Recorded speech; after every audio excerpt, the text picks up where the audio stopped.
రీసెంట్గా అమెరికా మరొక దేశం మీద యుద్ధానికైతే సిద్ధమవుతుంది. ఆ దేశం ఏంటి అంటే లాటిన్ అమెరికా, అంటే దక్షిణ అమెరికాలోనే అత్యంత పెట్రోలియం నిల్వలు ఉన్న దేశం వచ్చేసి వెనుజులా. ఈ వెనుజులా మీద దాడి కోసం అమెరికాకి సంబంధించిన యుద్ధ నౌకలు దాదాపు 4000 మంది సైనికులు ఈ వెనుజులా దేశం చుట్టూ మోహరించడమే జరిగిందనమాట. అయితే ఎందుకు మరి అమెరికా వెనుజులాని టార్గెట్ చేసింది అంటే, అమెరికా అధికారులు చెప్తుంది, డొనాల్డ్ ట్రంప్ చెప్తుంది ఏంటంటే, వెనుజులా నుంచి అమెరికాకి అక్రమంగా డ్రగ్స్ రవాణా అవుతున్నాయి. ఇలా డ్రగ్స్ రవాణా కావడంతో అమెరికాలో ఉన్న యూత్ తీవ్రస్థాయిలో నష్టపోతున్నారు, అందరూ వ్యసనపరులు అవుతున్నారు. దీనిని కట్టడి చేసేందుకే మేము వెనుజులా మీద యుద్ధం చేయాల్సి వస్తుంది అని చెప్పేసి అమెరికా అయితే ప్రకటించడం జరిగింది.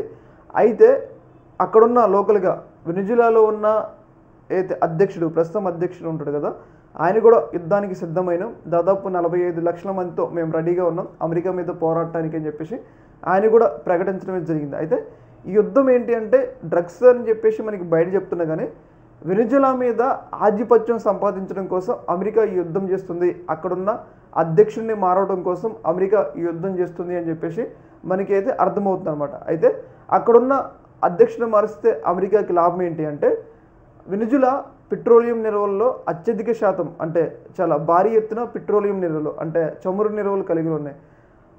అక్కడ అధ్యక్షుడు అమెరికాకి సహకరించట్లా. ఆ అధ్యక్షుని తప్పించి అమెరికా అనుకూలమైన అధ్యక్షుని కనుక వెనుజులాలో ప్రెసిడెంట్గా చేసినట్లయితే ఆ పెట్రోలియం నిల్వలు అమెరికా కంపెనీలకు దక్కితే అప్పుడు అమెరికాకి లాభం వస్తుంది. బయటికేమో డ్రగ్స్ అని చెప్తున్నా కానీ దీని వెనక కారణం ఏంటి అంటే, అక్కడున్న పెట్రోలియం నిల్వల్ని తమ చేజిక్కించుకోవాలి, ప్రపంచం మీద ఆధిపత్యం ప్రదర్శించాలి అనే ఉద్దేశంతో ఈ యొక్క యుద్ధం జరుగుతుందని చెప్పేసి మనకైతే క్లియర్గా అర్థమవుతుంది. ఏదేమైనా కానీ ప్రపంచం శాంతిగా ఉంటే అమెరికా మాత్రం ఎక్కడ తన ప్రాబల్యం కోల్పోతుంది. కాబట్టి ప్రపంచం మొత్తం ఎప్పుడూ ఏదో ఒక చోట యుద్ధాన్ని కోరుకోవాలి, వాళ్ళ మీద ఆధిపత్యం సంపాదించాలని చెప్పేసి వెనుజులా ప్రయత్నిస్తుందని చెప్పేసి మనకైతే క్లియర్గా అర్థమవుతుంది అనమాట. అందులో భాగంగా అమెరికా ప్రయత్నిస్తుంది, అందులో భాగంగా వెనుజులా మీద యుద్ధం అయితే చేస్తూ ఉన్నారు. ఈ యొక్క అంశంలో మీ యొక్క అభిప్రాయాన్ని కింద కామెంట్లో తెలియజేయండి. ఒక మినిట్.